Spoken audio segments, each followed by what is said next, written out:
So hello everyone. आज की class में आप सबका हार्दिक स्वागत है। वेलकम करते हैं।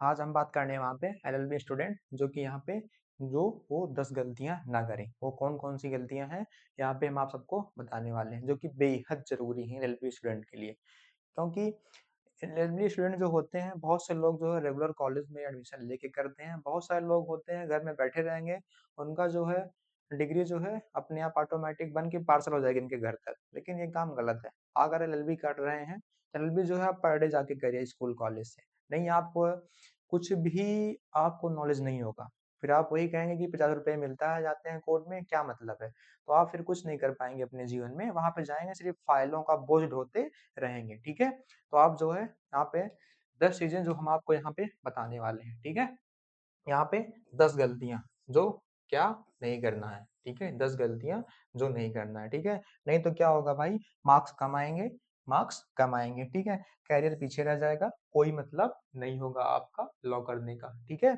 और उसके बाद समय और पैसे दोनों बर्बाद होंगे।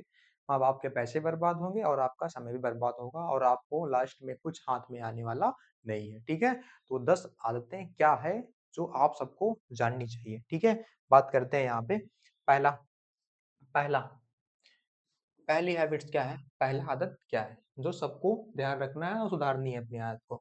सिर्फ परीक्षा के समय पढ़ाई करना, सिर्फ परीक्षा के समय पढ़ाई करना। अब तो 6 सेमेस्टर हो गए हैं। जो ग्रेजुएशन के बाद एलएलबी कर रहे होंगे, उनका जो है 6 सेमेस्टर होगा, हर 6 महीने पेपर होता होगा। अब जो है जब पेपर 10 दिन बचेगा तो आप जाएंगे सीरीज खरीद के लाएंगे, पढ़ेंगे, तो उसका कोई मतलब नहीं है। ठीक है, आप उसको त्याग दीजिए। अगर जो चीज करना है, मन धन लगा के अच्छे से करिए, नहीं तो फिर मत करिए। आप एक ही जगह पे स्थिर रहिए। अगर दो नाव पे पैर रखेंगे तो क्या होगा, जाहिर सी बात है, पता ही है क्या हो सकता है। लेकिन आप ऐसा काम मत करिए। अगर आप जो चीज करें उसको अच्छे से करें, नहीं तो मत करिए। माँ बाप का पैसा वेस्ट करना बहुत ज्यादा बुरी बात है। ठीक है, अगर पढ़ा आप अगर लॉ कर रहे हैं, कहीं से भी कर रहे हैं, तो आप पर डे कॉलेज जाइए, स्कूल जाइए।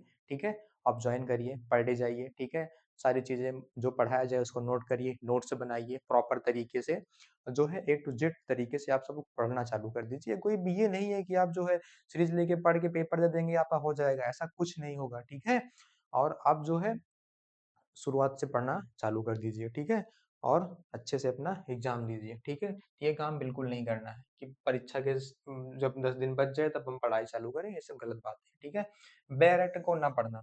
भाई बेयर एक्ट क्या है, अगर आप लॉ कर रहे हैं तो समझ लीजिए कि एक हथियार है हमारा।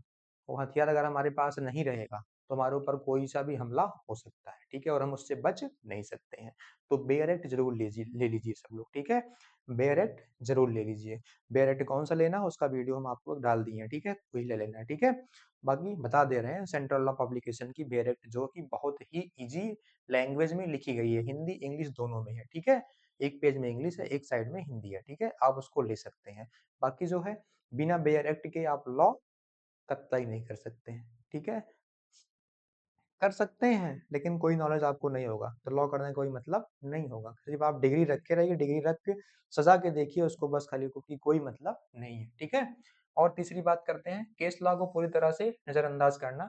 जो पर डे केस लॉ आते हैं, क्या आज हुआ कल क्या हुआ, सारे केस लॉ को नजरअंदाज हमें नहीं करना चाहिए। सभी केस लॉ को हमें प्रॉपर तरीके से न्यूज़पेपर के थ्रू या कैसे भी हमें उसको जानने की कोशिश करना चाहिए। अगर आप इंटरेस्टेड हैं लॉ करने में तब ये सब जानिए, अगर आप इंटरेस्ट ही नहीं है तो आप करिए ही ना।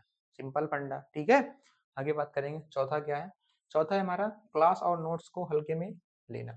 बहुत लोग हैं क्लास और नोट्स बनाएंगे ही नहीं, स्कूल जाएंगे, आएंगे बैग लेके जाएंगे, आएंगे मौज मस्ती करेंगे रास्ते में, बस खत्म हो गई आज की क्लास। ऐसा कुछ नहीं है भाई। जब तक नोट्स नहीं बनाओगे, जो स्कूल में पढ़ाया गया, कॉलेज में पढ़ाया गया, नोट्स नहीं बनाओगे, उसको रिवाइज नहीं करो, तब तक आपके पल्ले कुछ पढ़ने वाला नहीं है। ठीक है, आगे बात करेंगे। पांचवा क्या है, पांचवा क्या है, इंटर्नशिप ना करना या देर से शुरू करना। इंटर्नशिप ना करना या देर से शुरू करना। अगर कोई चीज, अगर आप देर से काम कर रहे हैं, यहाँ पे देर से काम कर रहे हैं, अगर पढ़ाई से रिलेटेड आप देर में पढ़ाई कर रहे हैं, फिर उसके बाद में परीक्षा के समय जब परीक्षा 2 दिन रख गए तब पढ़ाई गए, ऐसा काम बिल्कुल नहीं करना है। ठीक है, आगे बात करेंगे हम। छठवां क्या है, सॉरी पांचवा क्या है, मूट कोर्ट सेमिनार और रिसर्च में भाग लेना। जो लोग यूनिवर्सिटी से लॉ वगैरह कर रहे हैं, वो जो है रिसर्च वगैरह अपना करते रहें बढ़िया से, और उसके बाद कोर्ट सेमिनार में अपना जाते रहें। वहां पे क्या होगा कि हमें कुछ ना कुछ अनुभव जरूर मिलेगा। चाहे जहाँ पे आप जाइए वहाँ पे कुछ न कुछ अनुभव ज़रूर मिलता है, ठीक है? इसीलिए बोल रहे हैं, ठीक है? ये 5वाँ हमारा था। अब 6ठवें बात करेंगे, जुडिशरी कॉम्पिटिटिव एग्ज़ाम की तैयारी बहुत देर से करना। अगर आपके मन में जो अच्छे अच्छे स्टूडेंट हैं, जिनको पहले से उनका एम है कि मुझे जुडिशरी की तैयारी करना है, तो आप एलएलबी एडमिशन करवाने के बाद आप लग जाइए ना। पहले 3 साल आपका एलएलबी कंप्लीट होगा, 3 साल जो है उसमें अच्छे से पढ़िए। उसके बाद जब आप इधर आएँगे तो जब आपका एलएलबी जो है कंप्लीट हो जाए, लगभग 2 साल हो जाए, तो आप जो है जुडिशरी की तैयारी कर दीजिए आराम से, क्योंकि तब आपको अपने माइंड आपके माइंड में जो है वो चीज़ें बैठेंगी, हाँ, मुझे ऐसे ये करना है, ठीक है? आपके मन में मतलब माइंड में रोड मैप अपने आप बनने लगेगा कि मुझे क्या चीज़ें करनी चाहिए, कैसे करनी चाहिए, कैसे नहीं करनी चाहिए, ठीक है? आगे बात करते हैं, 7वाँ क्या है? सीनियर्स और प्रोफेसर से मार्गदर्शन ना लेना। बहुत से लोग हैं कॉलेज में यूनिवर्सिटी में एडमिशन लिए हैं, लेकिन सीनियर को और प्रोफेसर को लोग को कुछ समझते नहीं हैं। वो लोग क्लास में आते हैं, पढ़ाए दिए, इनका भी काम हो गया, जिससे लगता है बोझ रखा रहे सर पे। ऐसा बिल्कुल नहीं करना है भाई। प्रोफेसर लोग हैं और हमें हमारा भी पैसा लगा है, तो हमारा ये फर्ज बनता है और हमें भी इंटरेस्ट रखना चाहिए। अगर कोई चीज़ कर रहे हो तो उसको इंटरेस्ट के थ्रू करो। अगर इंटरेस्ट नहीं है तो उसको छोड़ दो, करने का कोई मतलब नहीं है, ठीक है?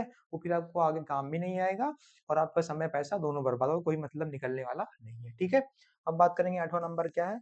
रोज़ाना रिवीजन और करंट लीगल अपडेट ना पढ़ना। बहुत से लोग हैं स्कूल कॉलेज जाएँगे, आएँगे, फिर जाएँगे, फिर आएँगे, फिर जाएँगे, आएँगे, यही लगा रहता है। जो पढ़ाया गया उसको रिवाइज़ नहीं करेंगे, नोट्स नहीं बनाएँगे। ये सब चीज़ें बहुत ही गलत हैं। इन सब चीज़ों से आप जो है भटक सकते हैं और आपको कुछ होने वाला नहीं है, ठीक है? इन सब चीज़ों से आप सब क्या करें? बचिए, ठीक है?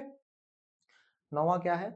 लीगल इंग्लिश और लीगल ड्राफ्टिंग पर ध्यान दें, ठीक है? लीगल इंग्लिश, लीगल ड्राफ्टिंग पर ध्यान दें कि ज़मानत पत्र कैसे क्या करते हैं। हमें रिसर्च करना पड़ेगा ना कि ज़मानत क्या होती है, बेल क्या होती है, कैसे मिलता है, सेक्शन कैसे पढ़ें, कैसे याद करें, सब कुछ अगर जब तक रिसर्च नहीं करेंगे, तब तक हमें हमारा कुछ नहीं होने वाला है, ठीक है? आगे बात करते हैं, सीनियर्स और प्रोफेसर से मार्गदर्शन ना लेना, अभी उसको हम बता चुके हैं, 10वां हमारा हो गया है, ठीक है? इतनी बातों पे आप जो है गांठ बांध लीजिए। अगर आप लॉ कर रहे हैं तो अच्छे से करिए, मन से करिए। अगर नहीं करना चाहते हैं छोड़ दीजिए, कोई मतलब नहीं है। अभी उसका क्या हुआ, बार काउंसिल का क्या हुआ, अभी कुछ नियम आए हैं, रूल आए हैं। अब जो रजिस्ट्रेशन होता था 750 में, अब 22,500 में रजिस्ट्रेशन हो रहा है। क्यों? क्योंकि फालतू लोग उसमें जाके भर जा रहे हैं, कोर्ट का समय बर्बाद कर रहे हैं, वहां पे जाके भीड़ लगा रहे हैं। ऐसे लोगों को, अब कोर्ट को भी ऐसे लोगों की आवश्यकता नहीं है। अब वो भी पढ़े लिखे लोगों को ही मांग रहा है, ठीक है? और आशा करते हैं आप सबको ये सारी चीज़ें जो है अच्छे समझ में आई होंगी और किसी भी प्रकार की कोई आप सबको दिक्कत परेशानी होती है तो आप सब कमेंट बॉक्स में कमेंट कर सकते हैं, ठीक है? तो आज की क्लास को यहीं पे ब्रेक करते हैं। जय हिंद।